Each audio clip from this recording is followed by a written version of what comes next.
حضرات اب آئیے اس کے بعد میں کسی تکلیف کے بغیر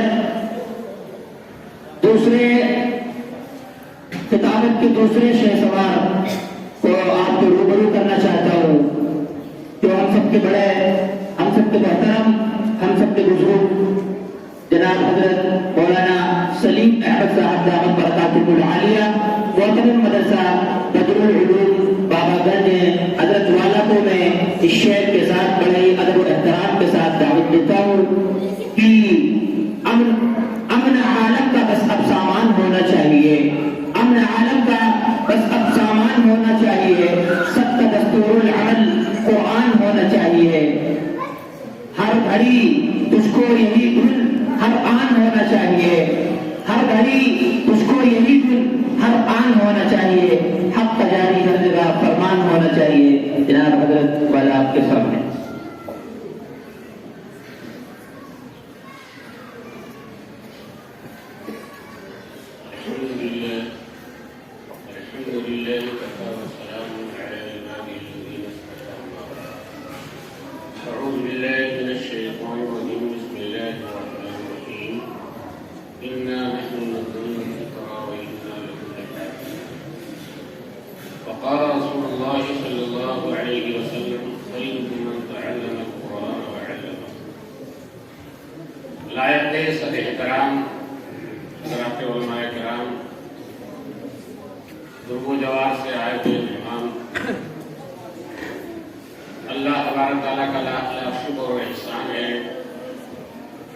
دوسرے ہم تمام لوگوں کو جامعہ حضرت شیخ الہند نے 21 بچوں کی تکمیل جزء قرآن کے موقع پر ہم لوگ حاضر کیے۔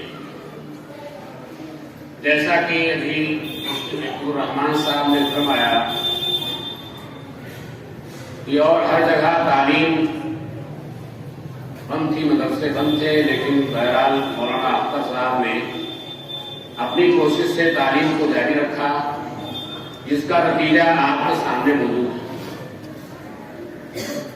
اللہ تبارک تعالیٰ کے ہم سب بندے ہیں اور اپنے نبی کے امتی ہیں، ہمارے دل کی گہرائی میں اللہ اور اس کے رسول کی محبت جاگودی ہونی چاہیے۔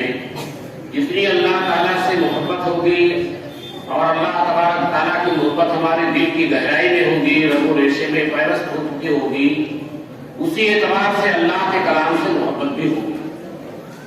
حضور پاک صلی اللہ تعالیٰ علیہ وسلم اور آپ کے اصحاب باصفا کو جو قرآن سے محبت تھی، جو قرآن سے لگاؤ تھا، جو قرآن سے تعلق تھا، جو قرآن کی تلاوت میں ہم وقت مشغول رہتے تھے اور قرآن کی تلاوت میں ان کو مزہ آتا تھا، وہ محظوظ ہوتے تھے، تو اس کا اثر دوسروں پر بھی آتا تھا، دوسرے لوگ بھی اس سے متاثر ہوتے تھے۔ دوستوں، سید عطا اللہ صاحب بخاری رحمۃ اللہ علیہ جب قرآن پڑھتے تھے دوستوں عزیزوں، تو اس کا اثر دوسروں پر ہوتا تھا، غیروں پر ہوتا تھا اور لوگ اس سے محظوظ ہوتے تھے۔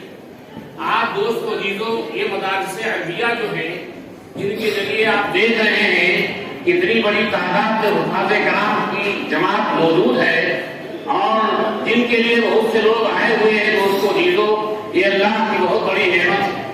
اللہ تعالیٰ نے ہم تمام لوگوں کو بے شمار نعمتوں سے نوازا ہے۔ سب لوگ جب سے انسان ماں کی نطفے کی شکل میں ماں کے رحم میں قرار پاتا ہے، اس وقت سے لے کر موت تک اللہ تعالیٰ کی نعمتوں سے فائدہ اٹھاتا رہتا ہے۔ اللہ کی بے شمار نعمتیں، قرآن نے کہا ہے وَإِن تَعُدُّوا نِعْمَتَ اللَّهِ لَا تُحْصُوهَا، اے میرے بندے اگر تم میری نعمتوں کو شمار کرنا چاہو تو تم شمار نہیں کر سکتے۔ تمہاری زندگی محدود، تمہارا دماغ محدود، تمہاری عقل محدود، تمہاری فہم محدود اور ہماری نعمتیں لامحدود ہیں۔ تو ظاہر بات ہے دوستو عزیزو، لامحدود محدود میں کیسے سنا سکتی؟ بس یہ ہے کہ اللہ تعالیٰ کی نعمتوں کا شکریہ ادا کرنا چاہیے۔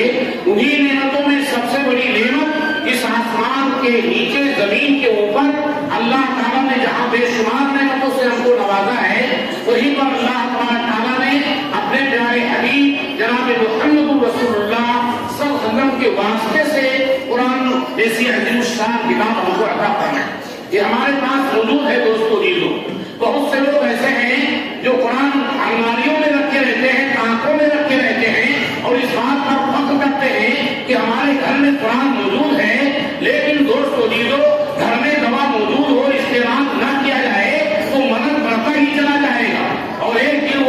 जो है मौलिक शक्ल में हमारे सामने आ जाएगा।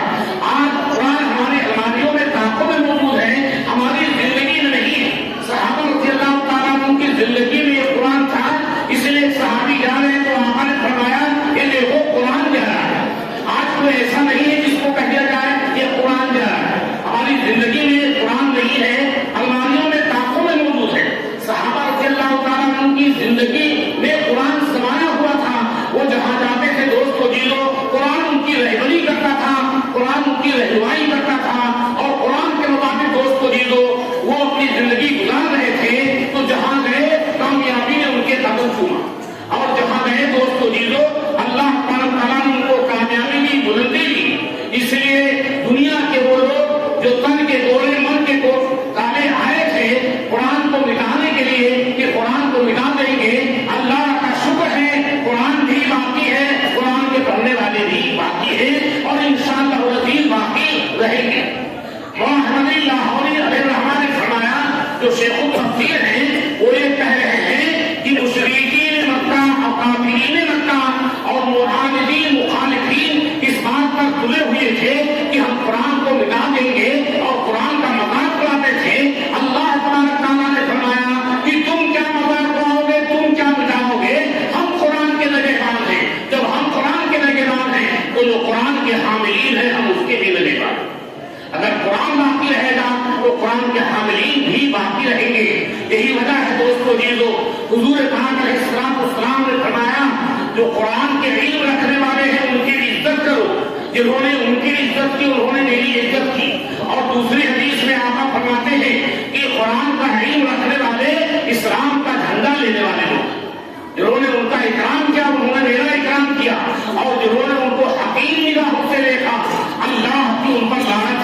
आज कितने लोग हैं दोस्तों जीरो जो हुफ़ाज़े कुरान को, हाजिर दीन को हक़ारत की निगाह से देखते हैं। वो खासकर वो लोग जिनका ताल्लुक दीनदारों से नहीं, उलमा से नहीं है, लेकिन दोस्तों जीरो जो इनको मोहब्बत की निगाह से देखेगा, अज़मत की निगाह से देखेगा, इनके पढ़ाने वालों को अज़मत की निगाह से देखेगा, इनके इंतजाम करने वालों को अज़मत की निगाह से देखेगा, तो अल्लाह तबारक तआला उसको जहाँ भी कामयाब करेंगे वहाँ भी कामयाब करेंगे। आप गौर कीजिए, एक फजलुल हक जो कलकत्ता में किसी बड़े ओहदे पर आए थे और जो है दिल्ली गए हुए थे और दिल्ली से उनको कलकत्ता आना था, तो उन्होंने अपने खादिम से कहा कि जिस डिब्बे में मुझको जाना है मेरा सामान सब रख दो। उसने सारा सामान रख दिया और जब गाड़ी के चलने का वक्त आया और बैठना चाहते थे तो कहा मेरा कुरान रखा कि नहीं रखा। तो उस खादिम ने कहा कुरान हुजूर बाद में रखेंगे जब गाड़ी चलने लगेगी। तो एक फजलुल हक जो कुरान का आशिक था और कुरान की तिलावत करने वाला था, हादी था, तो उसने कहा मैं इस ट्रेन से नहीं जाऊंगा। वो गाड़ी चली गई तो डिब्बा में जो लोग बैठे हुए थे वो कहते थे फजलुल हक कैसा ताकियानुस आदमी है, कैसा जहन का आदमी है। अगर कुरान को बाद में रखा गया तो उसने अपना सफर कैंसिल कर दिया। लेकिन जब कलकत्ता के करीब वो ट्रेन पहुंची, इस डिब्बे में फजलुल हक को जाना था तो दुश्मनों ने बम को फिर कर दिया था और कलकत्ता से पहले ही वो बम फटा और बच्चे हो गए, लोग हलाक हो गए, कई लोग जख्मी हो गए।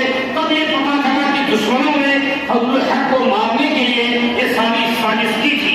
दूसरे ट्रेन से जब गए वो और कलकत्ता पहुंचे तो उन्होंने तकरीर किए बहुत बड़े मैदान में और तकरीर में कहते कहते उन्होंने कहा ऐ मेरे दुश्मनों मुखालिफीन, तुम मुझको हलाक करना चाहते हो, तुम मुझको मारना चाहते हो, मेरा कुरान हमको बचाएगा। मेरे पास कुरान हमको बचाएगा। अमृतसर के स्टेशन पर जब अंग्रेजों की गोली बरस रही थी और लोग साथ जमीन पर गिर रहे थे, एक शख्स जेब में कुरान रखे हुए था और कुरान की तिलावत कर रहा था। उसका ये कहना है कि गोलियां लगती रही और लोग स्टेशन पर गिरते रहे और हालात होते रहे, लेकिन मेरे जेब में अल्लाह का कलाम मौजूद था, मेरे ऊपर कोई गोली नहीं है।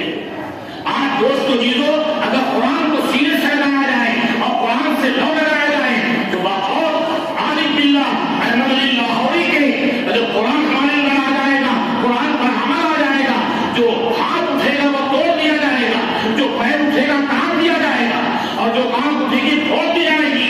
इसलिए दोस्तों जीजो, ये जरूरत है इस बात की कि कुरान से लौ लगाया जाए, कुरान की तिलावत की जाए और जो कुरान की तिलावत का आदी हो जाता है, सिद्दीक़ साहब रहमतुल्लाह अलैह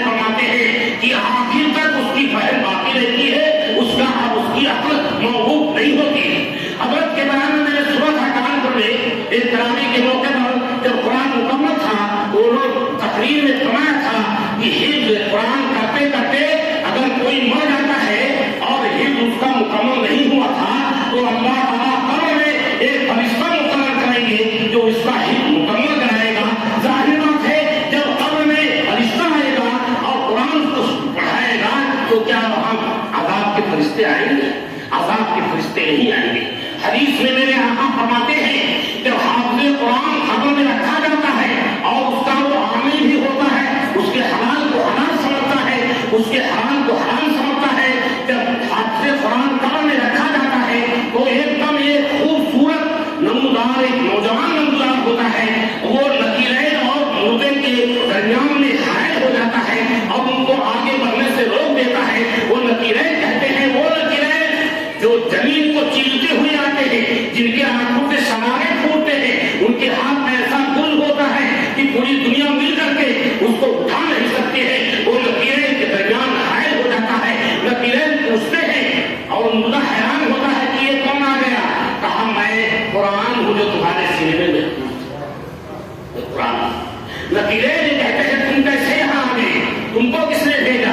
تو کہا جس نے تم کو بھیجا ہے اسی نے ہم کو بھی بھیجا ہے. میں قرآن ہوں, یہ کبھی راتوں میں پڑھتا تھا, کبھی صبح پہر پڑھتا تھا, کبھی دن میں پڑھتا تھا اور قرآن کی تلاوت کرتا تھا. میں اس کی حفاظت کروں گا. تو دوستو عزیزو, ہم اور آپ سبھی لوگ جو قرب و جماعت کے لوگ آئے ہیں اور میں کرام تشریف فرما ہے, خاص کر حضرت مولانا حافظ اکرم صاحب جو پہلی بار یہاں تشریف لائے ہیں, وہ بھی تشریف فرما ہے اور وہ بھی قرآن کی خدمت اعلیٰ سے اعلیٰ پیمانے پر کر رہے ہیں. میری دعا ہے کہ اللہ تعالیٰ حضرت کو ہر طریقے سے ان کا سایہ قائم رکھے اور قرآن کی خدمت ہوتے رہے. اللہ تعالیٰ ہم تمام لوگوں کو عمل کی توفیق عطا